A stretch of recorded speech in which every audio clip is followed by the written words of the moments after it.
भारतीय संस्कृति, रंगों का संगम, भावों का समंदर, इतिहास की गाथा, परंपराओं की ज्वाला और धरोहर का अथाह सागर है। हमारी संस्कृति देश की सॉफ्ट पावर का सबसे मजबूत हस्ताक्षर है।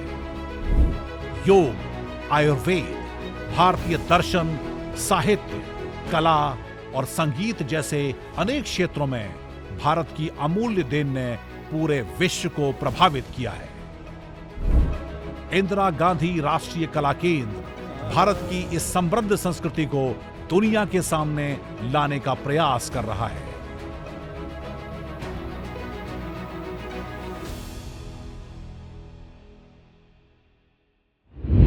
नमस्कार, स्वागत है आप सभी का हमारी खास पेशकश संस्कृति संवाद में। मैं हूं आपके साथ नमिता। ये एक ऐसा मंच है जहां हम हमारी गौरवशाली परंपराओं, जीवंत त्योहारों, ऐतिहासिक धरोहरों और सांस्कृतिक विविधताओं से आपको रूबरू करवाते हैं, जो भारत को दुनिया में सबसे खास बनाती हैं। ये सिर्फ एक कार्यक्रम नहीं है, बल्कि ये एक यात्रा है जहां हर परंपरा एक कहानी बुनती है और हर कहानी अपने साथ एक सीख लेकर आती है। और इसी कला, इतिहास और विरासत की कहानी को आप तक पहुंचाना हमारा उद्देश्य है। तो चलिए संस्कृति संवाद की इस खूबसूरत यात्रा की शुरुआत करते हैं, पर सबसे पहले नजर डालते हैं आज के एपिसोड की खास झलकियों पर। अवसर था प्रसिद्ध नृत्यांगना और विदुषी डॉक्टर रीला होता की पुस्तक Odissi dance.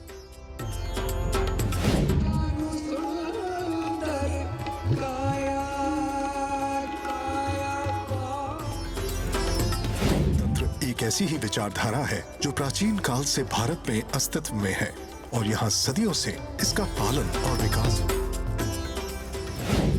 Pass a comment which will be very biting that I am trying to deck up my head. यदि बात करें शिक्षा की, तो इस गांव में 4 सरकारी और कुछ निजी स्कूल हैं। यहाँ पास में ही गवर्नमेंट कॉलेज बोमडिला है।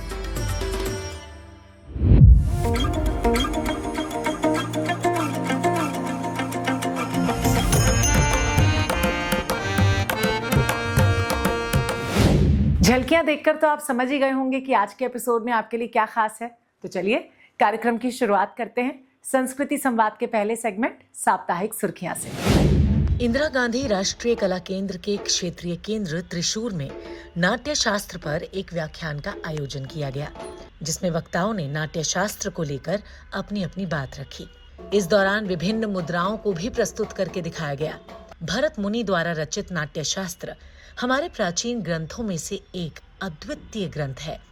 ये न केवल भारतीय नाट्य कला का मूल आधार है, बल्कि संगीत, नृत्य, अभिनय और सौंदर्य शास्त्र पर समग्र दृष्टि भी प्रदान करता है।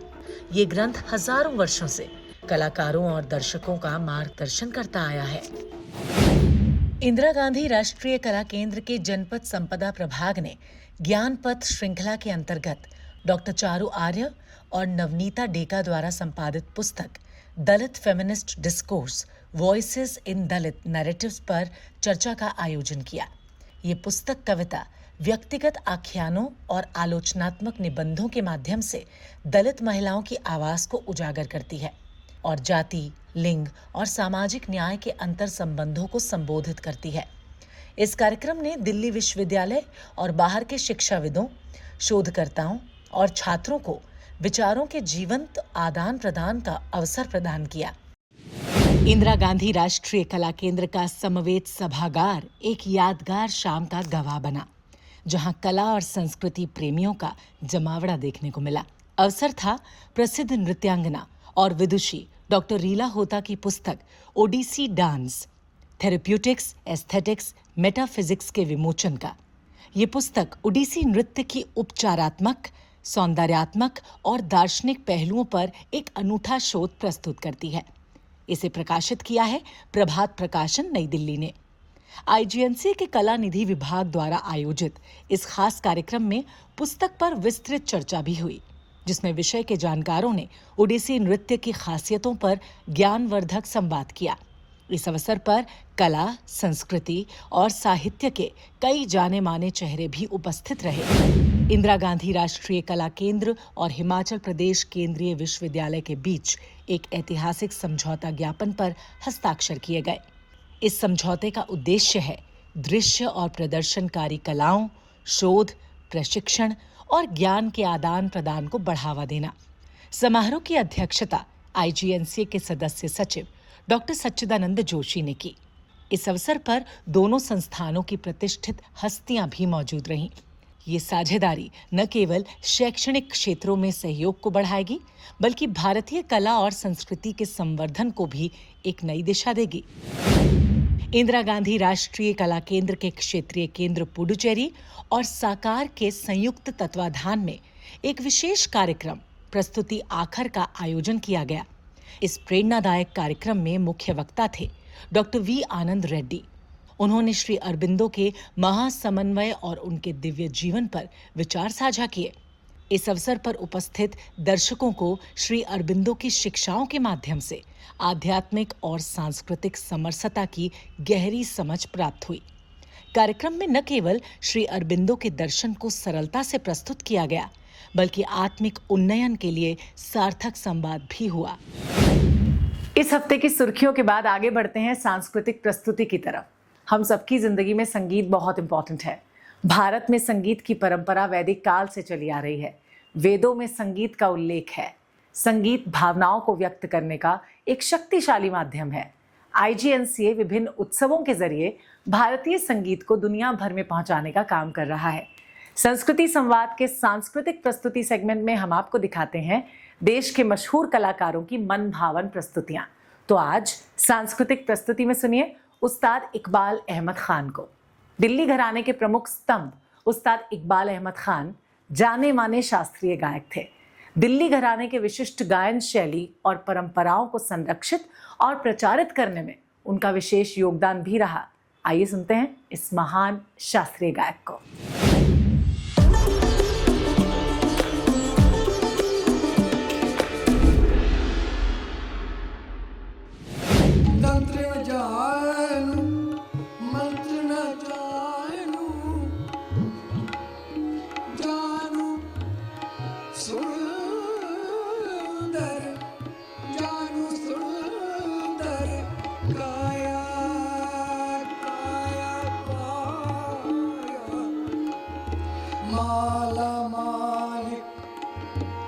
छत्रपति राजा तेरे माला मालिक, छत्रपति राजा तेरे भी खाया माया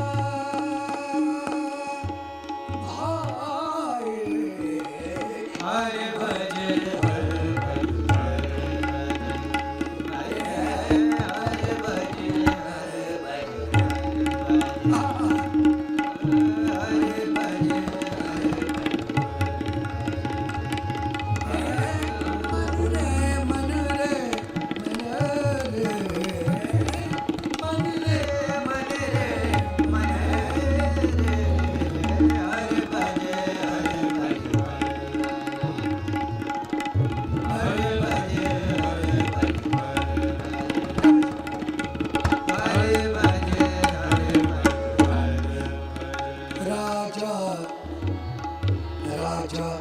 अम्बरीश के कारण राजा हे राजा राजा राजा राजा हे राजा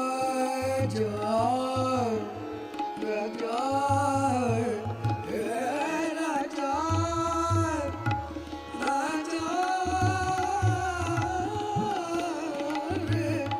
राजा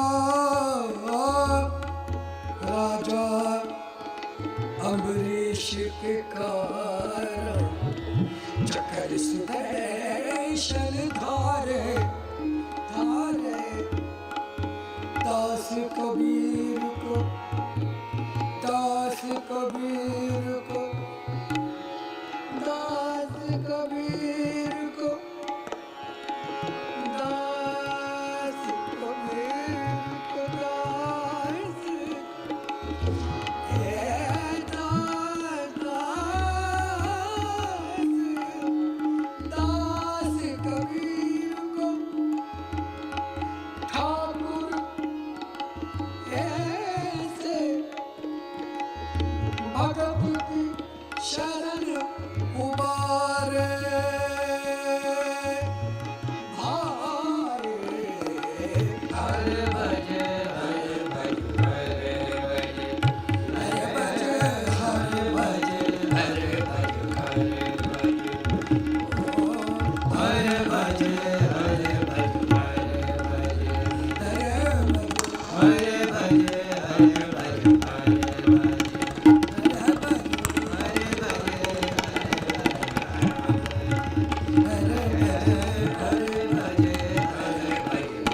इस प्रस्तुति से आपको महसूस हुआ होगा कि उस्ताद इकबाल अहमद खान की गायकी में गहन भाव और तकनीकी कौशल का अनूठा संगम होता था। अब बात फिल्मों की करते हैं और बढ़ते हैं अगले सेगमेंट की तरफ। भारत को लोकतंत्र की जननी यूं ही नहीं कहा जाता। हमारे इतिहास में ऐसे अनेक उदाहरण मौजूद हैं जहां हर वर्ग और समुदाय को शासन व्यवस्था में सहभागिता और प्रतिनिधित्व मिला था। पिछले एपिसोड में हमने आपको फिल्म भारत लोकतंत्र की जननी में उत्तर मेरूर और उक्कल के शिलालेखों में वर्णित लोकतंत्र के बारे में दिखाया। आज इस सेगमेंट में हम आपको दिखाएंगे 14वीं से 17वीं शताब्दी के बीच शक्तिशाली विजयनगर साम्राज्य में लोकतंत्र की भूमिका, जहां दूरदर्शी शासकों द्वारा उत्तम प्रशासनिक व्यवस्था को अपनाया गया। तो चलिए देखते हैं भारत लोकतंत्र की जननी में सहभागी शासन व्यवस्था।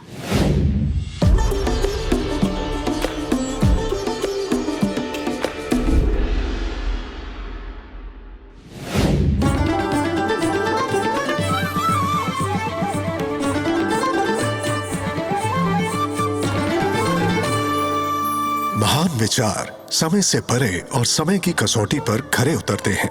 लोकतंत्र एक ऐसी ही विचारधारा है जो प्राचीन काल से भारत में अस्तित्व में है और यहाँ सदियों से इसका पालन और विकास होता रहा है। मध्यकालीन भारत में कई राज्य सह अस्तित्व में अपने अपने अनूठे ढंग से लोकतांत्रिक शासन चला रहे थे। एक ऐसा शासन जिसकी नींव लोक कल्याण पर रखी गई थी। यही नहीं, राजशाही भी लोगों की भागीदारी और राजा के दायित्वों से प्रभावित होती थी। लोकतंत्र के इतिहास में ऐसे कई उदाहरण हैं जहां इसका पालन प्रजा द्वारा प्रजा हित में किया जाता था।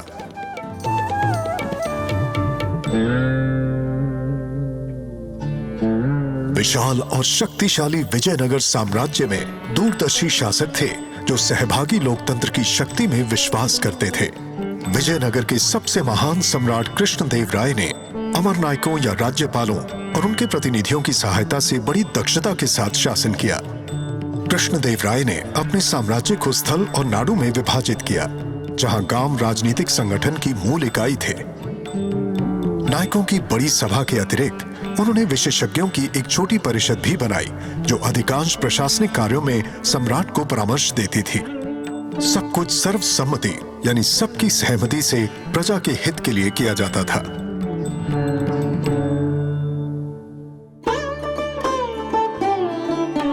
एक राजा के रूप में लोगों के कल्याण के लिए उत्तरदायी तीसरे मुगल सम्राट अकबर ने जजिया को समाप्त किया, एक ऐसा कर जो भूतपूर्व मुसलमान शासकों द्वारा गैर मुसलमान समुदायों पर लगाया गया था। सम्राट अकबर ने धार्मिक भेदभाव को समाप्त करने के लिए सुलह कुल यानी सार्वभौमिक शांति का सिद्धांत पेश किया। उन्होंने इबादत खाना अर्थात प्रार्थना स्थल की भी स्थापना की, जहां विभिन्न संप्रदायों के बुद्धिजीवी उनकी उपस्थिति में मिलते और चर्चा किया करते थे। सम्राट अकबर के पास 9 विद्वानों का एक समूह था। नवरत्न कहलाए जाने वाले इन विद्वानों से परामर्श लेकर ही वे अपनी जन समर्थक योजनाओं को लागू किया करते थे।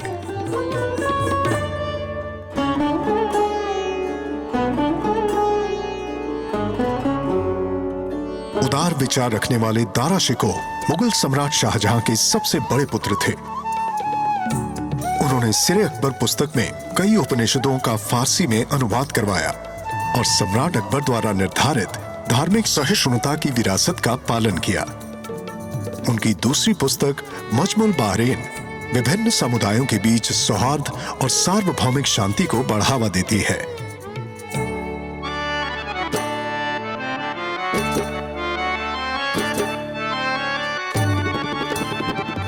महान मराठा योद्धा छत्रपति शिवाजी का शासन जो सहभागी शासन और उत्तरदायित्व पर केंद्रित था, उसमें अष्टप्रधान भी शामिल थे जो नागरिकों का प्रतिनिधित्व करते थे। उन्होंने एक आज्ञा पत्र जारी किया जिसमें उनके अष्टप्रधानों के कर्तव्यों और उत्तरदायित्वों का उल्लेख किया गया था। शिवाजी की लोकतांत्रिक शासन की इस विरासत को पेशवाओं ने आगे बढ़ाया। वे भी बिना किसी भेदभाव के शासन में विश्वास करते थे।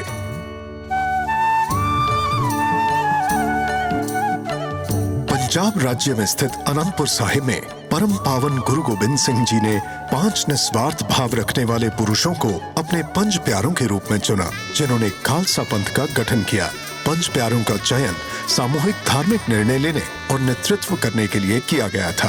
पंज प्यारों का चयन ऐसे लोगों द्वारा हुआ था जो उन राज्यों से थे जिन्हें आज हम ओडिशा, गुजरात, कर्नाटक, उत्तर प्रदेश और पंजाब के रूप में जानते हैं।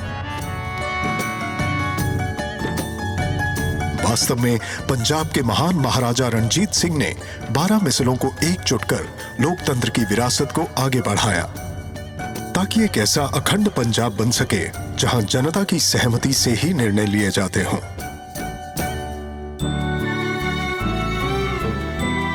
इन सभी उदाहरणों से ये स्पष्ट होता है कि लोक कल्याण की भावना युगों से हमारे लोकतंत्र के मूल्यों को परिपोषित करती रही है। ये मूल्य आज भी हमारे उत्तरदायी शासन की सच्ची परिभाषा है और एक भारत श्रेष्ठ भारत की परंपरा यथावत है।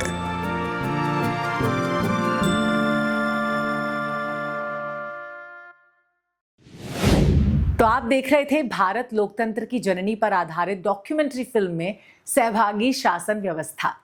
अब हम कार्यक्रम में अपने अगले सेगमेंट की तरफ बढ़ते हैं, जहां हम आपको मिलवाते हैं देश दुनिया की जानी मानी शख्सियतों के साथ, जिनकी सोच और कला ने समाज को नई दिशा दी। आज हम बात करेंगे चित्रकला की, जो मानव इतिहास जितनी ही पुरानी है। भीमबेटका की गुफाओं में मिले हजारों वर्ष पुराने चित्र हमें ये बताते हैं कि इंसान ने रंगों से संवाद करना बहुत पहले सीख लिया था। राजा रवि वर्मा, अवनिंद्रनाथ ठाकुर और नंदलाल बोस जैसे दिग्गज कलाकारों ने हमारी परंपराओं को कैनवस पर फिर से जीवंत किया। इन्हीं महान हस्तियों की परंपरा में एक और नाम जुड़ता है, जो है पद्म भूषण भवेश चंद्र सान्याल, जिन्हें हम बीसी सान्याल के नाम से भी जानते हैं। बीसी सान्याल एक ऐसे चित्रकार और मूर्तिकार रहे हैं जिन्होंने भारतीय कला में आधुनिक सोच को दिशा दी और कई प्रतिष्ठित कला संस्थानों की स्थापना में अहम भूमिका निभाई। तो आइए इस विशेष साक्षात्कार में देखते हैं प्रख्यात चित्रकार और मूर्तिकार बीसी सान्याल के साथ हुई दिलचस्प बातचीत के कुछ अंश।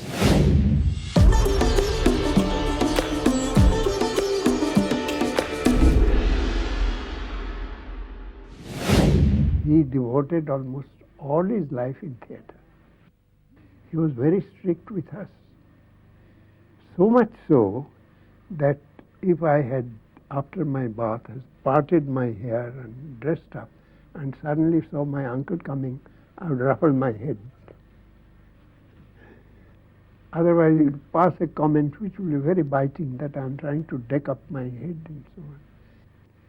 The other thing that got stuck in my memory, I think it was to amuse me. She used to make little clay toys of not only gods and goddesses, but little animals and things like that.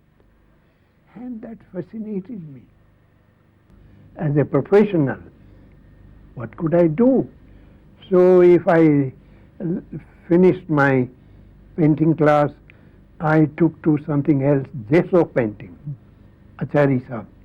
He was a craftsman who do wood carving and gesso painting and all these things.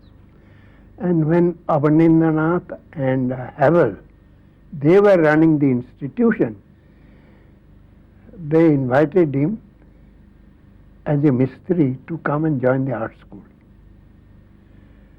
Now T.A. Achari transformed himself. He put on trouser and coat, and he never put on a tie, galaband coat, and even tried to speak English with us. And he also came very attached to me, and then he would call me one day to his little office. He said, "Dekho ka, idhar aao." Then he will make the khokha sit down. He said, "You write in English to my father-in-law."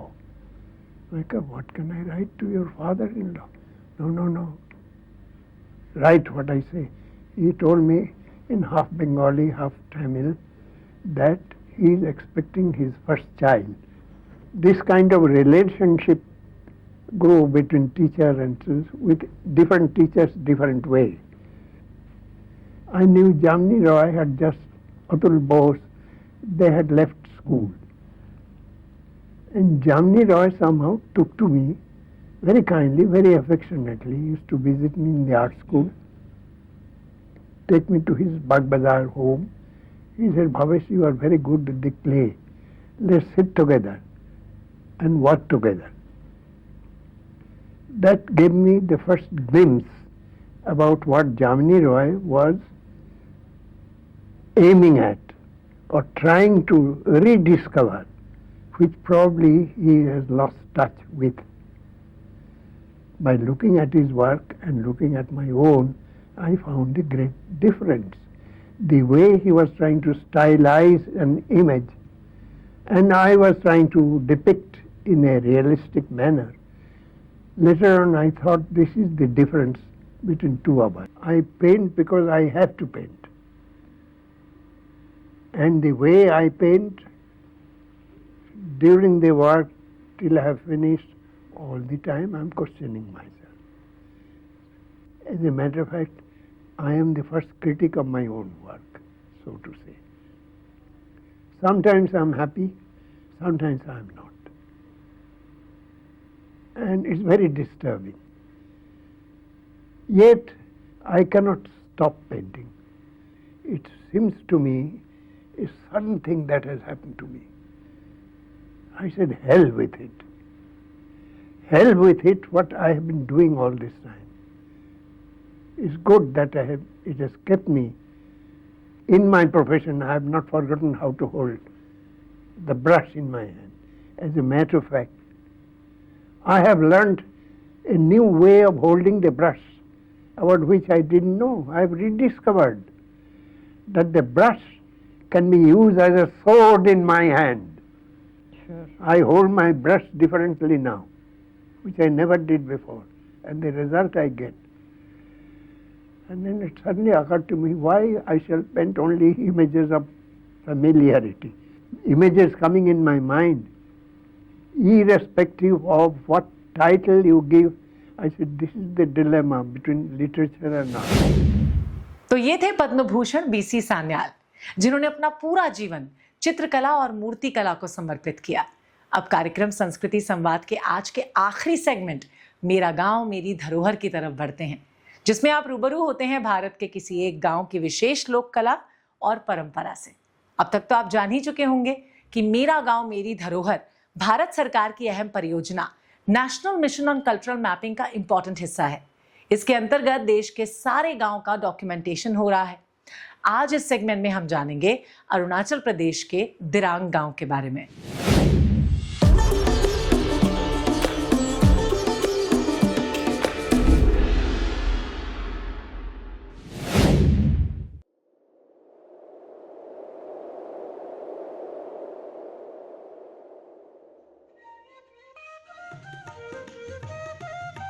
Dirang भारतीय राज्य अरुणाचल प्रदेश का एक गांव है। पश्चिमी कामेंग उस जिले का नाम है। यदि बात करें शिक्षा की, तो इस गांव में 4 सरकारी और कुछ निजी स्कूल हैं। यहाँ पास में ही गवर्नमेंट कॉलेज बोमडिला है। यहाँ पास में ही सरकारी और निजी अस्पताल भी उपलब्ध है। दिरांग एक खूबसूरत जगह है। यहाँ पक्की सड़कें, बिजली और पानी की सुविधा उपलब्ध है। दिरांग में बाजार भी है, जहां से आसपास के लोग अपनी जरूरत का सामान ले सकते हैं। निकटतम रेलवे स्टेशन गुवाहाटी में है। दिरांग चू नदी के तट पर स्थित एक छोटा सा शहर है।